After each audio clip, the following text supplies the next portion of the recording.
warahmatullahi wabarakatuh. Perkenalkan, kami dari kelompok 5 mata kuliah logika akan mempresentasikan sebuah materi yaitu proposisi dalam politik.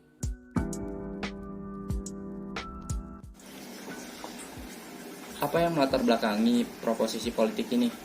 Logika merupakan salah satu cabang dari filsafat dan sebagai ilmu logika sendiri disebut sebagai salah satu ilmu pengetahuan yang mempelajari kecakapan untuk bisa berpikir secara lurus, tepat, dan teratur. Sejalan dengan itu, di dalam dunia politik kita harus berproposisi yang baik dan benar.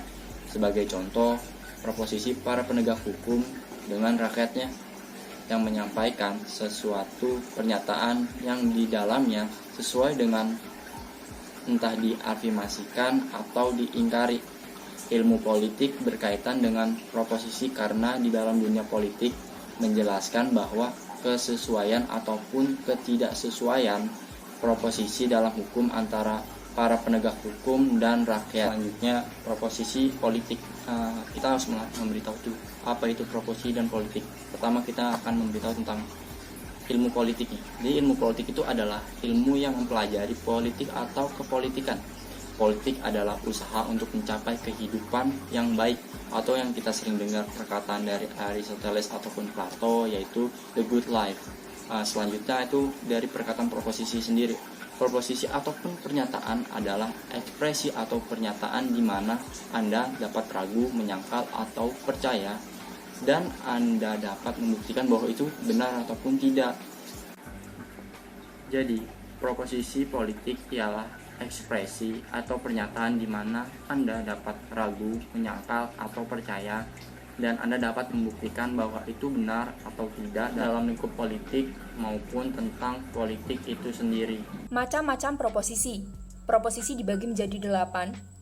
Yang pertama, atas dasar kebenaran. Proposisi yang diungkapkan kualitasnya bisa benar atau tidak benar. Proposisi dinyatakan benar apabila dalam pembenarannya sesuai dengan kenyataan. Contohnya adalah, manusia hidup membutuhkan tempat tinggal, manusia hidup membutuhkan makan. Yang kedua, atas dasar bahan. Proposisi dibagi menjadi 4, yaitu proposisi mutlak, tidak mutlak, mungkin, dan tidak mungkin. Yang ketiga, atas dasar empirik. Proposisi berdasarkan pengamatan di lapangan. Contohnya adalah, bubur yang dicampur dengan lauknya lebih mudah dinikmati daripada bubur yang terpisah dari lauknya. Yang keempat, atas dasar keyakinan atau kepercayaan, yaitu proposisi yang diungkapkan seseorang berdasarkan keyakinan orang tersebut. Contohnya adalah, beribadah merupakan jalan menuju surga. Yang kelima, atas dasar kuantitas. Proposisi dibagi menjadi 3, yaitu umum, partikular, dan singular. Proposisi umum atau universal biasanya ditandai oleh kata semua dan segala. Contohnya adalah, semua manusia membutuhkan rumah atau tempat berlindung. Yang kedua, proposisi partikular biasanya ditandai oleh kata sebagian atau beberapa. Contohnya adalah, sebagian mamalia telah punah. Yang ketiga, proposisi singular, yaitu proposisi yang lingkupnya hanya satu orang atau orang tertentu.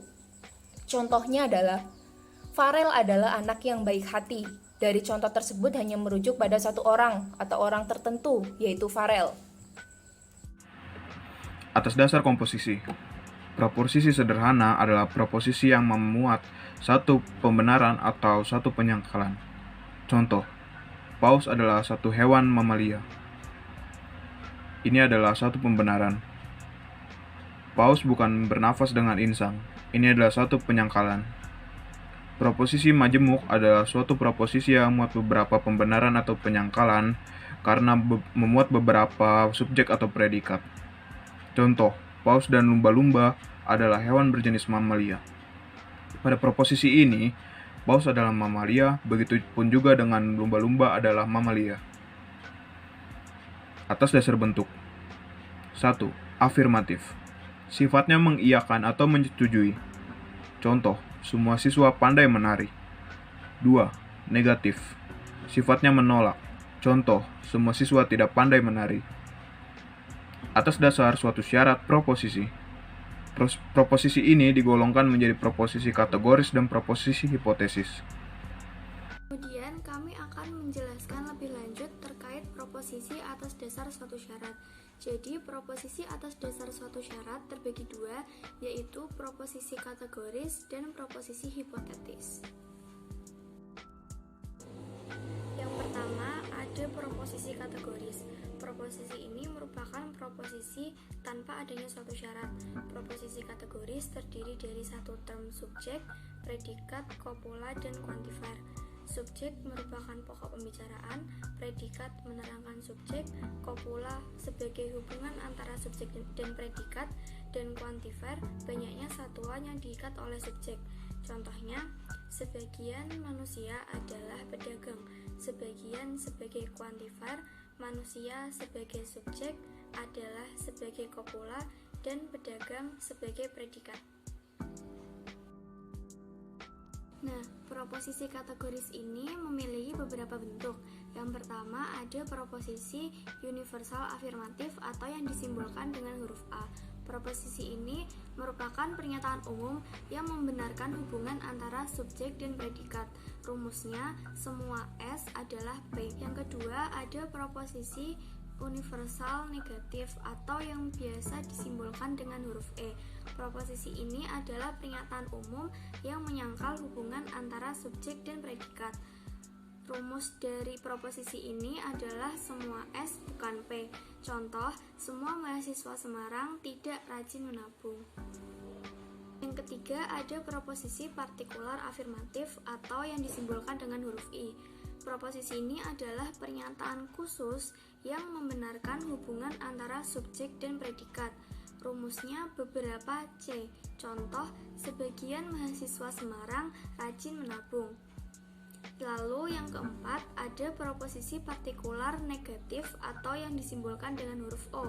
Proposisi ini merupakan pernyataan khusus yang menyangkal hubungan antara subjek dan predikat. Rumus parsial S bukan P. Contoh, sebagian mahasiswa Semarang tidak rajin menabung.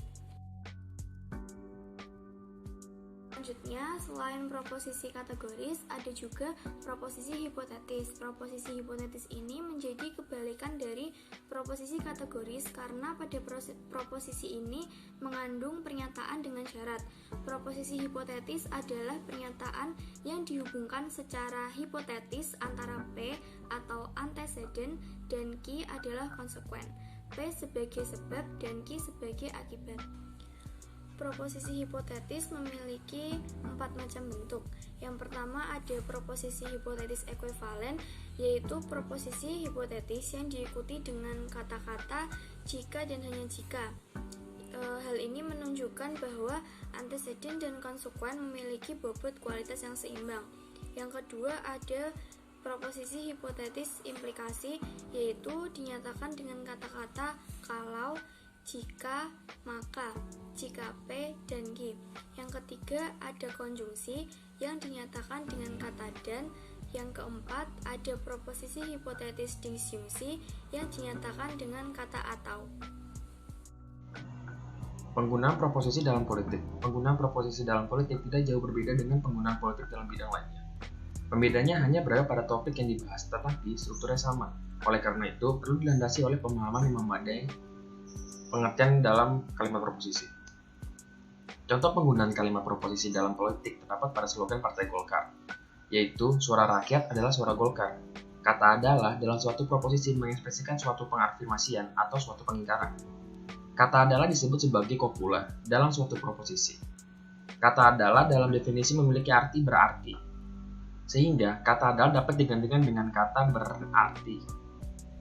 Tetapi jika slogan Partai Golkar dijadikan suatu definisi akan menimbulkan kalimat yang aneh, karena dalam contoh kalimat tersebut, term predikat suara Golkar tidak menentukan konotasi dari suara rakyat. Akan terasa aneh jika dikatakan suara rakyat berarti suara Golkar. Menunjukkan bahwa kalimat proposisi dapat ditemui dalam kehidupan sehari-hari, salah satunya adalah dalam bidang politik. Karena di dalam dunia politik menjelaskan bahwa kesesuaian atau ketidaksesuaian proposisi dalam hukum antara para penegak hukum dan rakyat.